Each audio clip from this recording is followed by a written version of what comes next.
Welcome back to Africa Live. Union leaders in South Africa have pledged to bring Anglo American Platinum operations to a standstill in protest at planned job cuts. Amplats announced on Friday that it would slash 6,000 jobs in the next few months, down from an initial plan to cut 14,000. But the National Union of Mineworkers says that's still too many. CCTV's Henderson has the latest. So Anglo American Platinum may have spent the last couple of months or so in tense negotiations with the Department of Mineral Resources here in order to reach this revised settlement, but it now faces potentially the much tougher task of trying to sell that revised plan to the unions. And it goes without saying really that the unions don't think that job cuts of any sort are necessary in this kind of dispute.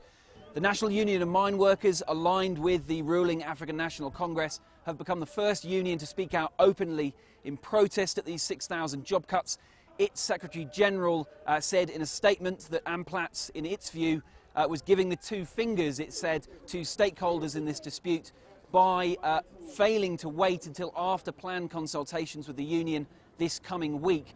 It did also make the announcement that many had expected, of course, that it will look to undergo strike action up in Rustenburg, that platinum belt where Anglo American Platinum's operations are centred. But it's going to be interesting to see how that strike action pans out. Last year, when NUM tried to organise strike action and a march up there, that march was hijacked by wildcat strikers. It descended into violence. And police eventually had to move in with tear gas and rubber bullets to clear the crowds and allow that protest march to continue. In the course of the last year or so, the NUM has been hemorrhaging support in its heartland in that platinum belt. A lot of people have been switching their allegiance to this now fully registered and fully fledged AMCU union, which in the next few months is very likely to try and organise its own protest marches and strikes in response to this move by Amplats to cut these 6,000 jobs. Now, AMCU and the NUM, of course, fought a very vicious turf war in and around Rustenburg last year. People were killed. It descended often into violence over the course of several months.